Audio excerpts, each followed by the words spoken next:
Hello, I'm Jordan and you're not, and this is my review on Return to House on Haunted Hill, which is a direct-to-DVD sequel to the remake, The House on the Haunted Hill, that's based on the original 1959 House on the Haunted Hill with Vincent Price. Remember that. So, for a direct-to-DVD sequel, it's actually not too bad. The remake is probably one of my favorite horror movies, and I kind of actually like it a little bit better than the original. Don't get mad. So if you haven't seen the original or the remake, it's Vincent Price is in the original, and then Geoffrey Rush, Captain Barbossa plays Vincent Price's character in the remake. So his wife Evelyn wants to have a birthday party at the house on Haunted Hill, and then somehow all these strangers are invited, and then Price gives them $1 million if they stay the whole night, and if they survive until morning, if no one dies. It's all a joke to him, but then the house really turns out to be haunted, and then only 2 people survive, Sarah and Eddie, and then we get to the sequel. Now, Sarah who was Ali Larter in the remake. She's just killed off in the first 5 minutes of it. They don't even show her, really. They just mention her. They just mention that she's killed off. Boom. Gone. Out of there. Total disrespect for the character. It's not cool. Now, originally they say she committed suicide, but someone killed her. Now we got Sarah's sister, Ariel, played by Amanda Rayetti. I don't know, she's in the Friday the 13th reboot, whatever. So there's this artifact called the Baphomet Idol, and that's why that place is haunted. It's not because of all the criminally insane people, it's because it's this idol that's been in that asylum for the past 60, 70 years. So there's this guy named Desmond who has this group of military-looking guys who's his team. They're taking they kidnap Ariel and her boyfriend. And then there's this professor who's looking for this idol, and they all meet up in the house, and they're trying to find this idol. And then all of a sudden, of course, the house it shuts everybody in, and they can't get out.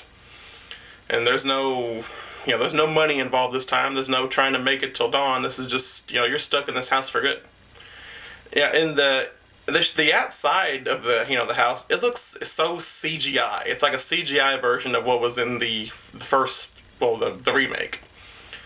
And then inside, it looks completely different. It looks nothing like the house from the other film. It's like the Myers house from Halloween 5.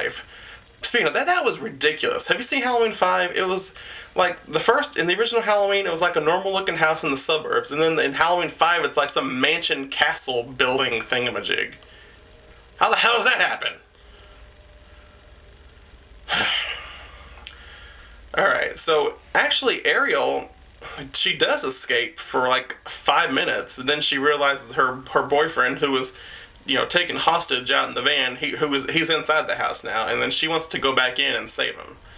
So then, oddly enough, the house allows it. The house pulls this flap back up and then lets her inside of it.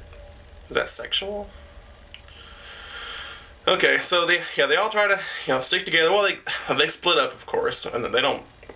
Then because in horror movies you have to split up. And then there's this one Asian kind of Chinese chick who's like a lesbian.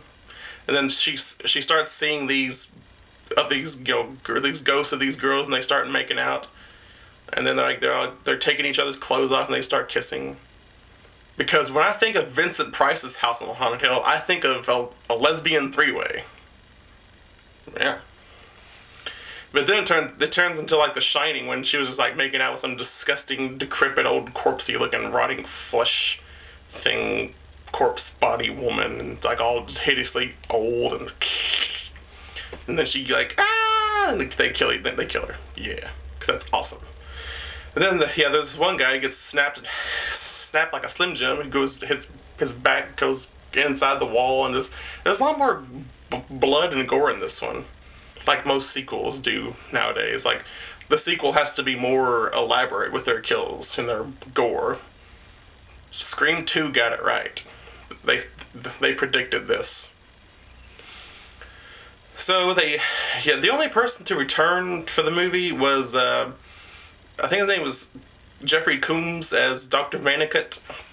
He was like he's the main doctor, the main of the whole, the doctor of the whole asylum. He's probably just as crazy as his patients were. And another thing, in this one, you kind of see the patients like a ghost version of themselves. And then in the other one, well, not the very original, but the remake. The remake, they're just, they're more creepy and more ghouly looking, just more odd looking monster things. Now they're just people in this one. That's kind of off.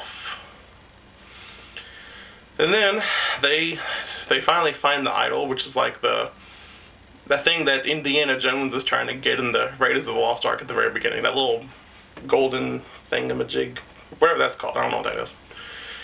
So there's this big battle with her, with Ariel and Dr. Vannicut and the professor trying to get this Baphomet idol, which controls the evil in the House on Haunted Hill. They should call it Curse of House on Haunted Hill.